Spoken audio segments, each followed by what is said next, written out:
Hello guys, welcome to my DNL drama explanation. तो guys मैं deadly women का 7th part लेकर आ चुकी हूँ।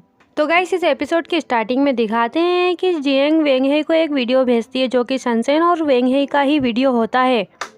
तो वेंगहे उस वीडियो को देखकर घबरा जाता है और सारा इल्ज़ाम सनसेन पे लगाने की कोशिश करता है और बोलता है कि हाँ, उस दिन मैंने ये सब किया था पर मैं उस दिन ड्रंक था। तो जियांग वेंगहे को बोलती है कि तुम अभी भी ऐसे एक्ट कैसे कर सकते हो, मुझे कुछ लोगों से पता चला है कि तुम उसके साथ हर बार ही ऐसा किया करते थे और उसे कई बार मारा भी करते थे। और फिर उसके बाद जियांग वेंगहे को डिवोर्स पेपर भी देती है और उसे उस पर साइन करने के लिए बोलती है। तो वेंगहे बोलता है कि इसका मतलब ये है कि अब तुम्हारी बारी है कि मुझसे पूछो कि मैं अब यहाँ पर से कुछ भी नहीं ले जा सकता हूँ। और फिर उसके बाद वेंगहे जियांग पर चिल्लाता है और बोलता है कि तुम्हें क्या लगता है कि मैं एक जानवर हूँ जो कि तुम्हारी फैमिली के द्वारा रखा गया हूँ और तुमने मुझे पकड़ने के लिए मेरे पीछे स्पाई लगा रखे हैं, और क्या तुम मुझ पर भरोसा भी करती हो। और ऐसा कहकर वो जियांग पर चिल्लाता है और वेंगहे बोलता है जियांग से कि हाँ, मैंने ही ये सब किया है, पर तुम क्या इस आंसर से खुश हो। और वेंगहे जियांग से ये भी बोलता है कि पर मैं बिल्कुल भी डिवोर्स पेपर पर साइन नहीं करूँगा क्योंकि तुम्हारे पास कोई भी लीगल एविडेंस नहीं है। तो वेंगहे की धमकी देने की वजह से जियांग भी इससे धमकी देती है कि अगर मैंने उस वीडियो को ऑनलाइन पोस्ट कर दिया तो तुम्हारे साथ क्या होगा, और तुमने भी तो मेरे साथ ऐसा ही किया था। तो वेंगहे बोलता है कि तुम ऐसा नहीं कर सकती हो, पर जियांग उसे कोई जवाब नहीं देती है। तो वेंगहे को भी लगता है कि जियांग ऐसा सच में कर सकती है। तो इसी डर की वजह से वेंगहे भी डिवोर्स पेपर पर साइन कर देता है, पर साइन करने से पहले वो ये भी बोलता है कि कंपनी और घर दोनों ही गिरवी रखे हैं जिसकी वजह से तुम्हें भी कुछ भी नहीं मिलेगा। तो वेंगहे साइन तो कर देता है और उसके बाद जियांग फाइल लेकर बोलती है कि क्या तुम जानते हो कि तुमने गिरवी किसके पास रखा है, अपना घर और कंपनी।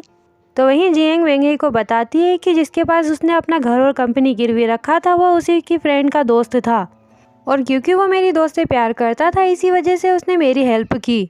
तो वेंगहे ये सुनकर जियांग से बोलता है कि तुमने ही ये सब जाल बिछाया था ताकि मैं तुम्हारी प्रॉपर्टी से बाहर चला जाऊं।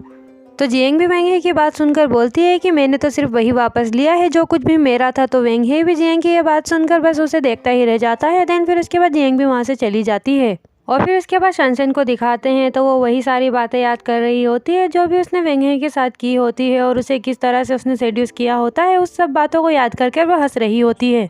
और वहीं सनसेन जियांग के बारे में भी याद कर रही होती है कि उसने उसे बताया था कि वो प्रेग्नेंट नहीं है, और यही सब सोचकर वो पागलों जैसी हरकत करने लगती है। देन फिर उसके बाद वहीं पर वो एबॉर्शन की टेबलेट बहुत सारी खा लेती है। और फिर उसके बाद नेक्स्ट सीन में दिखाते हैं कि वेंगहे सब कुछ खत्म हो जाने की वजह से अकेले बैठकर दारू पी रहा होता है, और तभी सनसेन भी वहाँ पर आती है और वेंगहे से पूछती है कि हम शादी कब कर रहे हैं। तो वेंगहे उसकी बात पर हंसता है और बोलता है कि क्या तुम जानती हो कि तुम्हारी वजह से मैंने सब कुछ खो दिया है। तो सनसेन भी बोलती है कि पर मैंने तो अपना बच्चा ही खो दिया है।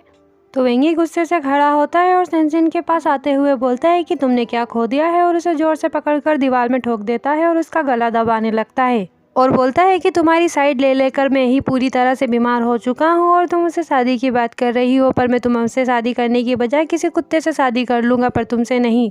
देन फिर उसके बाद वो उसे वहीं पर छोड़कर वहाँ से चला जाता है। और वहीं फिर दिखाते हैं कि सनसेन भी अपना बच्चा खो देने की वजह से सदमे में आ जाती है और नकली गुड्डन को खिलाने लगती है, और सनसेन को इस तरह से देखकर जियांग भी उसके लिए दुखी होती है।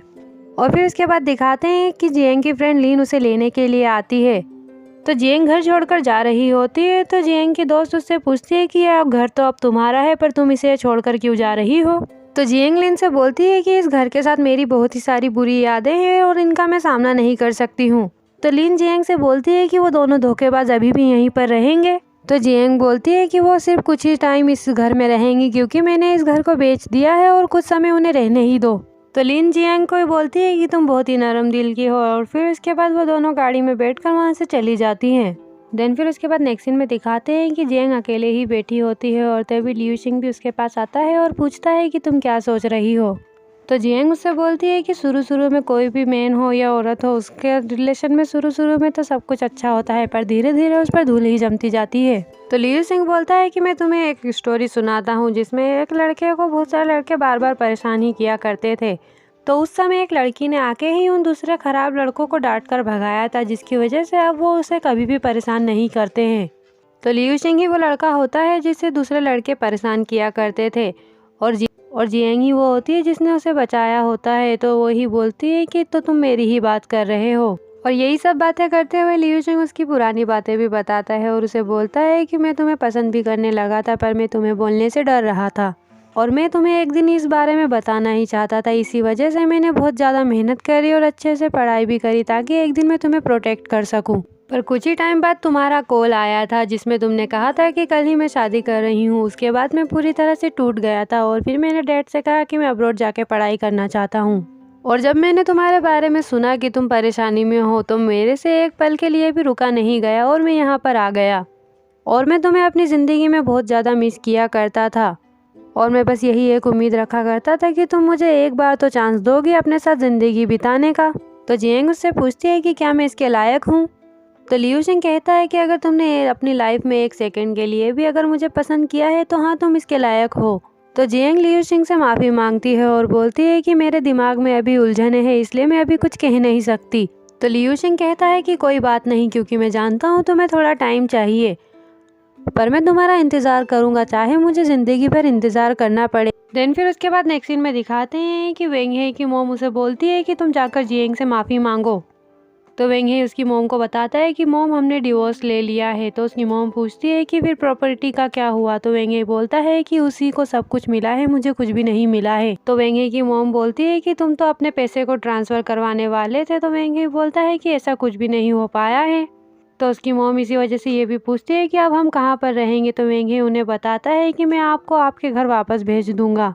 तो वेंग हे की मॉम बोलती है कि मैं घर नहीं जाऊँगी। तो उसकी मॉम उससे यह भी बोलती है कि मैंने तुम्हारे लिए इतनी मेहनत की और तुम्हारी एजुकेशन के लिए सब कुछ बेच दिया और जब लाइफ सुधरने वाली है तो तुम मुझे वापस घर भेज रहे हो। और फिर उसके बाद वेंग हे की मॉम रोते हुए जाती हैं और यहाँ भी बोलती हैं कि मेरा बेटा इतना बुरा क्यों है और मैंने ऐसा क्या बुरा किया है जो मुझे ये सब देखना पड़ रहा है। और यही सब बोलते हुए वो वहाँ से चली जाती हैं। और फिर उसके बाद नेक्स्ट सीन में दिखाते हैं कि वेंग हे अकेले बैठ के दारू पी रहा होता है। देन तभी उसके लेनदार वहाँ पर आते हैं और उसे मार पीट कर वहाँ से चले जाते हैं।